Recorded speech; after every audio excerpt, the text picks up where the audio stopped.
Okay, welcome back. January 2017. And we're going to continue on our way on our Panther. And today we're going to apply some decals. Decaling is difficult to do. It also is very reflective of, it's almost like eyes on a figurine. The guy can do great figurines, but if the eyes are cockeyed, somehow it's not as successful. And decals are on a tank or an airplane or a car very similar.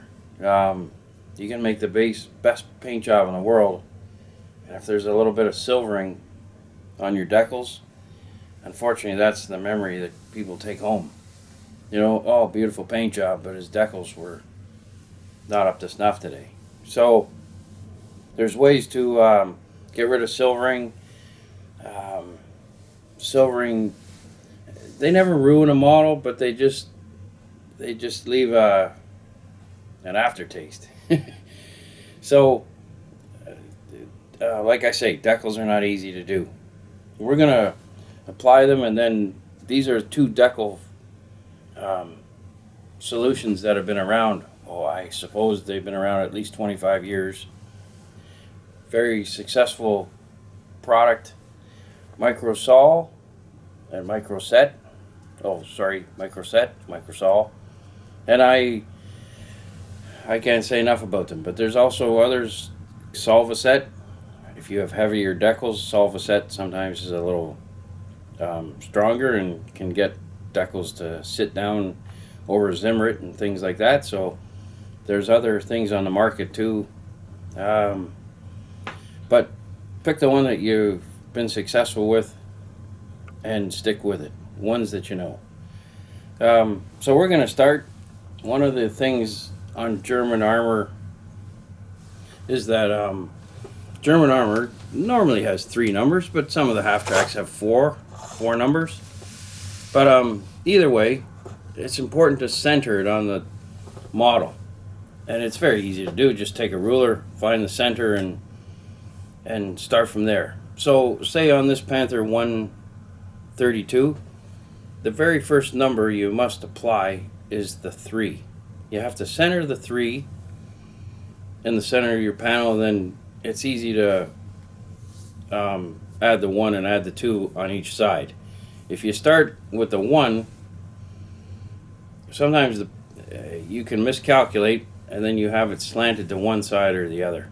In other words, if the 1 starts too far to the left, you're doomed, because the numbers will then line up and then you'll have a cockeyed number system, which has happened on one of my tracks up here. Perfect example is this one right here. I accidentally started not in the middle, and now you can see that they're not centered on the panel on the Panther. So you just have to be very it's simple to do, a little mathematics and you're on your way. So what you want to do is line them up square, and you have to start with the middle number. So that's what we're going to do. Now, one of the things that you're going to do to help go through this process, there's a little crib which will help support your models. And I have this little crib, but a miter box from Home Depot is also very, very good to use. And then you just take your crib, and this way you can tilt your model. So get a bed of bubble wrap, and then you can sit your model in here and work away on it at your leisure. And a miter box is fantastic to use. So you probably have one out in your garage as we speak. So just make sure though that you have the bubble wrap as well. And then you can proceed with your procedures, such as applying mud on the tank and pigments, all that sort of stuff, with your tank lying on its side, and no problem at all. And decals you're going to have to do the same. So I will put the decals on, and I'm going to choose the decal 813 on my Panther. Now this particular decal comes with all three numbers 813 on one carrier sheet. So one of the keys when you have that, because they're can easily show silvering. So what you're going to do is you're going to take 813 and then you're going to take a pin while it's still on the backing and still on a carrier.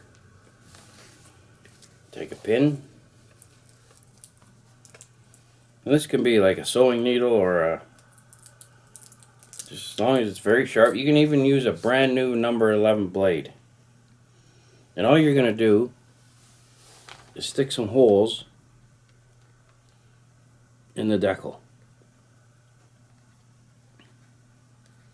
And this allows all the air to escape underneath.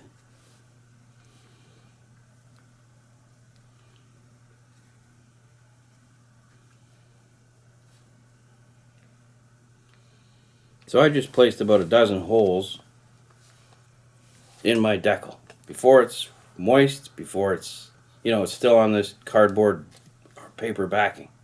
So just plop down about a dozen holes. Now, one of the difficult things with the German number 8 is that it also has windows here and here. So put a few extra holes in there too, because that's an easy place for trappings of the water and of the air underneath. There also too, the number 4, for instance, also has a window. You have to put a few pin pricks in there too. So once you get your pin pricks in there, then you're going to get a little dish of warm water. Doesn't have to be kettle hot, but warm waters seems to respond better than cold. So what we'll do is we'll dip our decal in the water in a second, and then mount it on our crib, our turret, and then away we go. Okay, so when cutting out the decals, whether it be aircraft or cars, automobiles, tanks, one of the things you must have is a great pair of scissors. You have to cut that film off sharp as sharp. So one of the things I use is the Tamiya scissors, but you can't then go forward and use the scissors for anything else but cutting these decals. As soon as you're finished, put a little Ziploc bag and put them in your box. The reason for the Ziploc bag is because things bang around in your hobby box. X-Acto knives slam into them and they tilt, rock inside your hobby box. And you don't want them to be marred by anything. These scissors have been around, and I've been cutting out decals with this for 10 years. And they're as sharp as today as they were 10 years ago. So just try and get most of the film, get tight to the film. Alright, so that's tight enough. A little warm dish of water. Put it on the tweezers.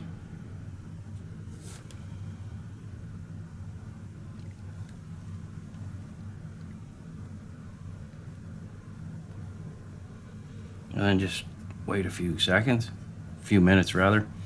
Now also too, some of the guys, there's videos out there, Adam Wilder, he's showing a great video now, or YouTube, on stenciling and airbrushing your own decals on, or own numbers on rather.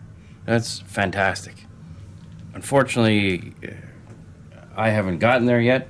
Adam's a little different mauler than I am, for sure. So, but certainly you can apply 813 with a stencil and with decals, and there's different companies that make up stencils for airbrushing decal or numbers on. So that's just another one of those great things to have in your modeling boxes. Different ways of applying. So these will be ready in a second. Then you're going to take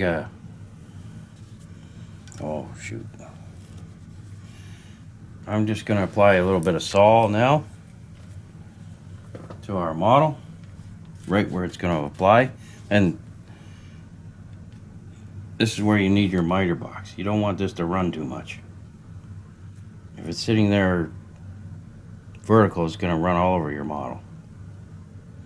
And I placed a little pencil mark where the center of the turret is. Take our decal.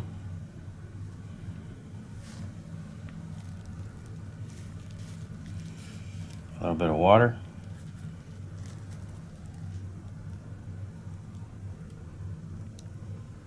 And as you can see, not ready to move yet. So it's no problem. Just let it sit another minute. Maybe I'll moisten it up again.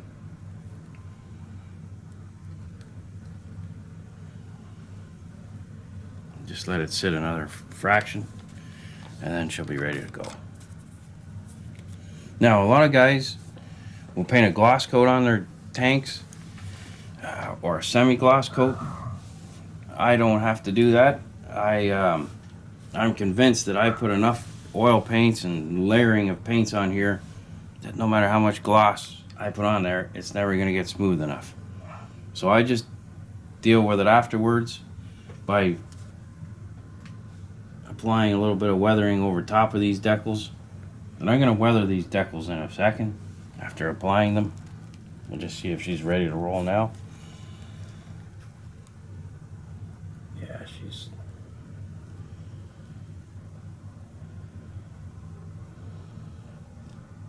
Nope, she's still not ready to roll. This time I'm going to leave it inside the water. Just going to leave it there. So, it is very, very common to spray paint your model semi-gloss or gloss, at least where you're going to apply the decals.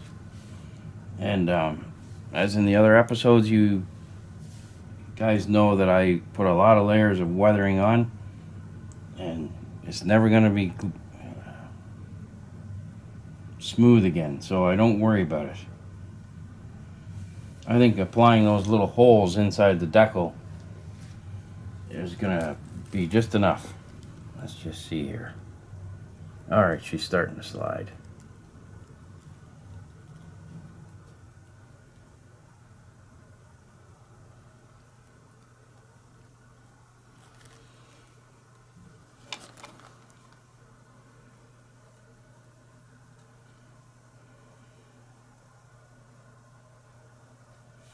And because you've left a mark into the center of it, you know where it's going to be square. True. And some of this is you're gonna have to eyeball this a little bit. So then what you're gonna do is you're gonna take a Q-tip and you're just gonna make it damp. Squeeze some of the water out. And you're gonna press down on the decal, like so. And you have to moisten the Q-tip, because otherwise it's gonna stick to the decal and spoil the decal. It's gonna, whenever time you lift it, it's gonna bring the decal with it, and you don't. That's the last thing you want to do. So now all those little teeny little holes now have an effect on it.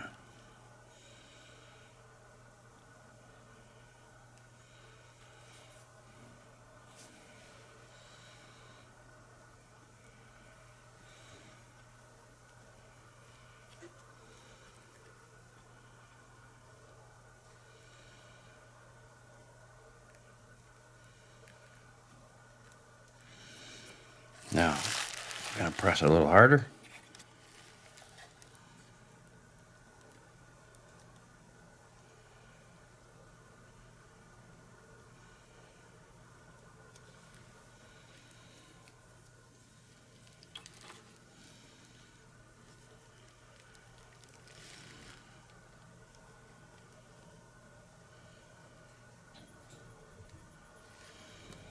Little microsol will flow into those holes.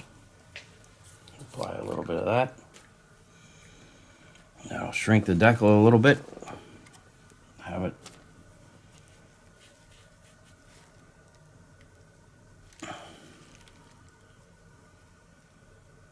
Just let that sit on there for a second.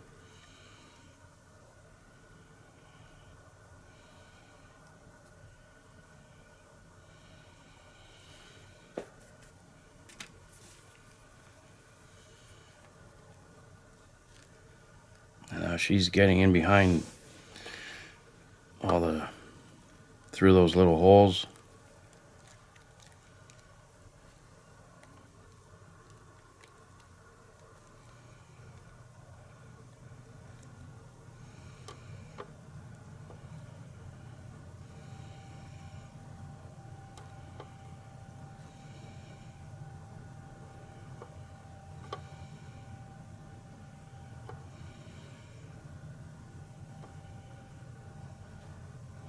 Now, whatever you do when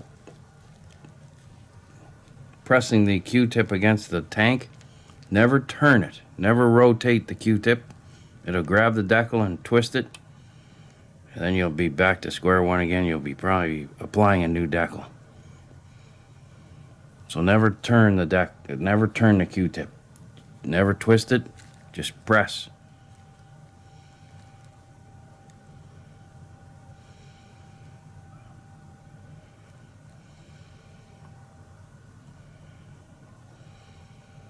All right. Now, while we were breaking for Christmas and New Year's, I applied the decals on the other side, and there's the finished product. That's weathered, scratched, and so I'm going to have to let the decal that we just applied sit. I could put a hairdryer on it and maybe dry it out a little bit, but you're going to want it to sit for a couple hours before you weather it, before you do anything to it. So that's how simple it is to decal. Now, if you have decals that have been on your model a long time and start to lift over 5 years or something, and they're spoiling the look of your model that's been sitting in your cabinet, you can just take Scotch tape, lift off your old decal from 5 years ago, and then just reapply new decals. So your model, you know, they do dry out, especially I would imagine living in warmer climates. They probably are lifting a little different than they are around here. But nevertheless, if you look at your model 5 to 10 years from now and the decals are all shot, just apply some Scotch tape to them, pull them off, and put some brand new decals on them. Now, another way to preserve them is to give it a spray of overspray of flat or semi-gloss. That'll probably extend the life of the decals forever. And I'll be able to do that once all my weathering is done and what have you. I will probably put a semi-gloss coat over the tank, and those decals will be good for probably 20 years. So now if you're unhappy with the decals and you've already put one side on and this side doesn't turn out well, unfortunately you're going to have to replace both sides unless you can find 813 another time. So so just go about it slowly, cautiously, and they should go on just fine with no silvering. And microsol, you can see how it's shrinking the decal, and once that dries out, she'll be fine. There might be a hint of silvering, and here's the magical takeaway from all of this. If you have a beautiful number that's laid down, looks 98% correct, but not 100%. Let's say there's a little silvering in the edge of that number 8. What you could do, and it's something that some guys have tried and with success, is to put another pinhole in it. So you stick a hole in where the flaw is, and then take Tamiya extra thin glue and a little brush and just touch it where the silvering is, and it should take the silvering away. Small little bit of silvering. So let me repeat that again. You have a little silvering, say in the window of this number 8. Prick it with your pin. Take Tamiya extra thin and very little on the brush, and just touch it over top of the hole, and the silvering should be gone. So there's a little bit of troubleshooting here, but in general it's just patience more than it is. Silvering is easy to get rid of, and easy to avoid as well. So Anyway, we'll carry on. We're gonna go to other things. Okay, so I had one little, just a little mark on the number 8, just in this neighborhood right here.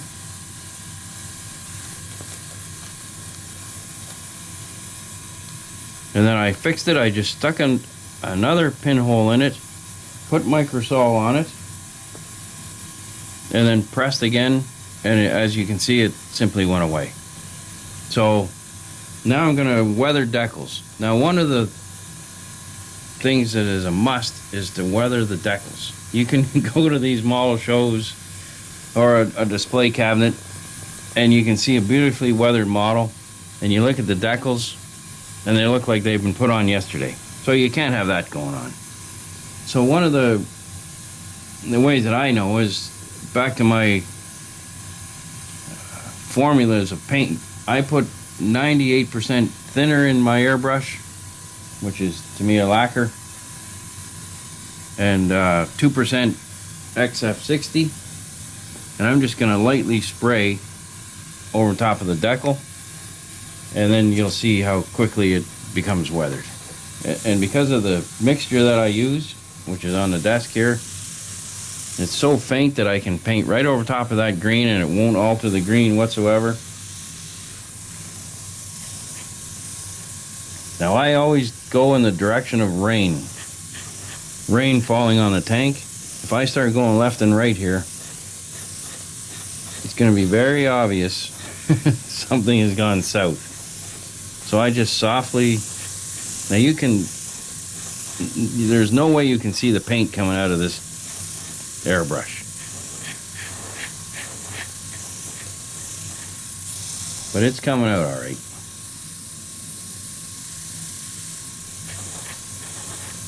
And you go over there about 10 times, then your decal will be weathered. And then we'll scratch it, throw some scratching in there.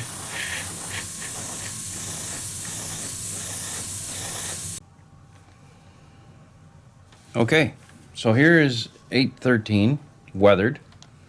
And once again, I have to say that many guys put their decals on their models very early in the process, and that's fine. I just prefer, because of the layers of oil paints that I put on, that I prefer to put them on almost in the last 10% of finishing the model. And it's only because they fade away. You know, I've accidentally started too early with decals, and by the end of my model, 813 is, you know, the German Army would have to look through binoculars at 200 feet to see the number, and that's not what they're there for. So there's one with a few scratches on it, 813, and just for a little bit of character, I'm going to put some scratches on the decal that we applied earlier today. So the scratching, I like to get down to use XF69 and XF9. I mix the two together, come up with a sort of a iron sort of color, and I'll mix those two together. I've already shaken them and stirred them, so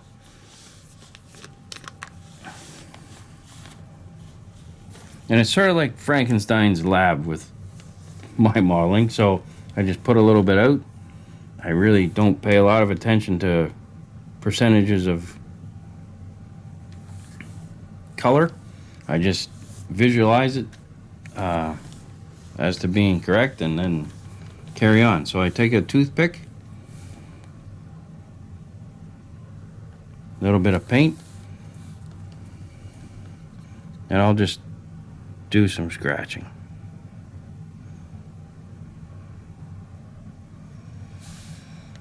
And the nice thing is, a toothpick doesn't hold a lot of paint, so it's hard to mess this up. But one of the hardest things to do is scratching, so just be patient. And no scratch is too small, remember? So, you know, and these would be caused by pieces of iron flying through the air, pieces of brick, machine gun fire, things like that. I'm really don't think that scratching by an evergreen tree is really going to hurt the paint on a World War II tank, but in any event. So just remember, guys, less is more. So don't overdo this. And that's just about enough. So I put probably 6 scratches on there, and now I'm done. Pretty soon, you don't want your model to look like suddenly it has a chicken pox. So a few bricks thrown at it, a few little machine gun fire and ricochets, pieces of stone chipping up on it is all you're going to try to do here. And that's pretty well it for the scratching over the top of the decals. And that color that I chose obviously is a great contrast between the white outline on the decals and the yellow paint on the bottom part of this camouflage here. So always try to get a little bit of the scratching on top of those type of things, creating a nice contrast. And that's pretty well it for weathering the decals. And as you can see, they're not overdone and they're not disappearing due to the fact I would have put them on very early in the building of this model. They're just about right. So, alrighty, now we're gonna paint the wheels, and we're pretty much done the project. I'll add the barrel, and I'll explain why I don't add the barrel so early. But it's just a habit most modelers get of using a barrel as a handle while they're painting it, and that's the last thing you want to do.